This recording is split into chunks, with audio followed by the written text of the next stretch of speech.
This fight, in my opinion, had absolutely horrible promotion, but boy, did it deliver.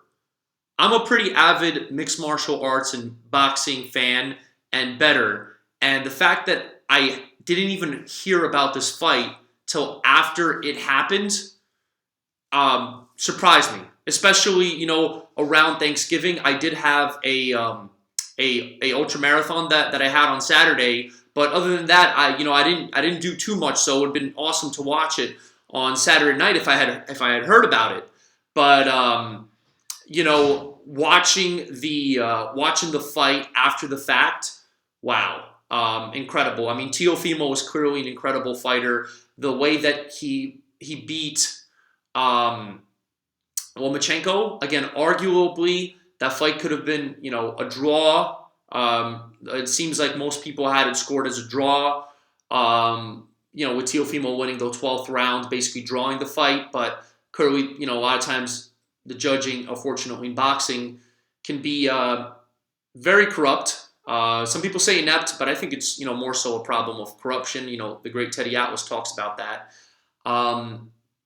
But surprisingly, I was actually very surprised that they gave the fight to George. To be frank, because I thought that as the much bigger money opponent, the much bigger money draw Teofimo, I thought that they would give him the fight. So they had big matchups against Devin Haney and Gervonta Tank Davis.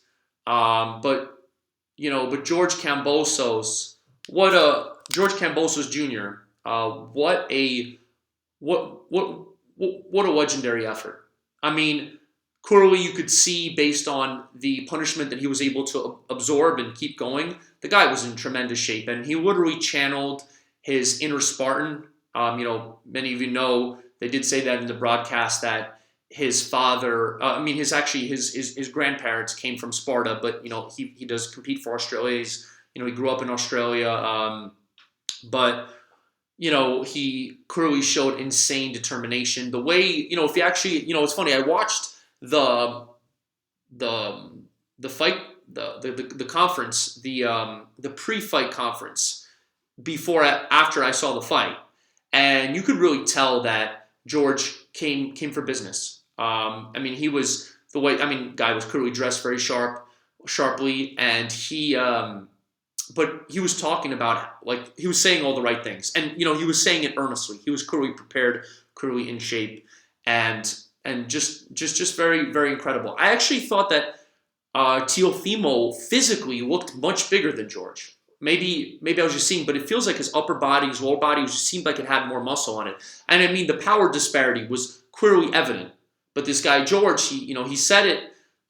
He called it. He said that if Teofimo comes at me, I'm gonna make him pay, and he did drop him in round one.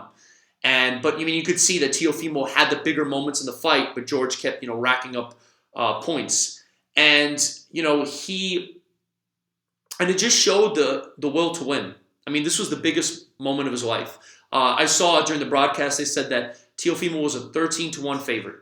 I googled the sports after. It says I think CBS Sports said that he was minus 1,000. You could grab George at plus 650, and most likely you probably if you would have bet that fight, probably would you saw the disparity knockout power. You might have even gotten him at decision. If you were smart, but yeah, it just shows you this guy was there.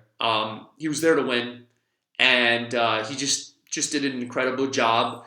And I'm happy for all my Greek friends out there. I'm really happy that you guys have an amazing champion that you can rally behind. What a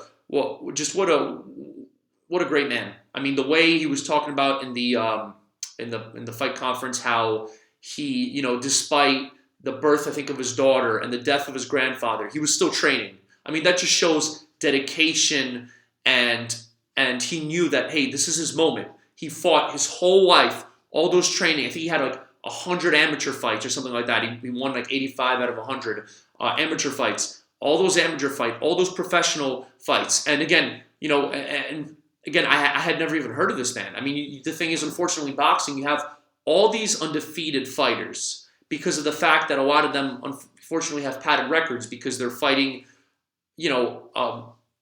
people who, they're not not meant to win. So there's clearly an A side and a B side in boxing. If you've been to some smaller events, you can see that. And rarely you'll see. For example, I saw one, and I see ones in last time I went to one was in Rock Hill, South Carolina, and there was one where I could tell that the guy who was supposed to be the A side, he got beaten by the B side, if I'm remembering correctly. I think the A side had more fights and more knockouts. But the B side, you could tell the guy was really fit, and he had a great coach. You could tell just even like the trainer of the guy. And so I mean, clearly this guy, George, didn't care about the odds makers. He didn't care about what was supposed to happen, And again, Teofimo, it looked like, again, he was saying, I think, the right things in the pre-fight press conference. And, I don't think, I do think he was prepared. Maybe he had the wrong mentality where you're going to run the guy over. I mean, you clearly saw him running in like a madman trying to, knock George out. But, he still did well throughout the first. He still had good cardio. It seemed like he came on strong towards the end. But George, I mean, he basically he was defending himself against the bully. Like you said, he was bullied when he was younger for being overweight. And it's funny because he's actually very, very lean now. But he defended himself against the bully and he fought back and he never gave up. And it's just a testament to just watching those guys compete is inspiring and is a testament to the human spirit. And it just like the great Teddy Atlas says, shows us that we can all accomplish our dreams if we just work hard and we don't give up. So thank you guys for listening.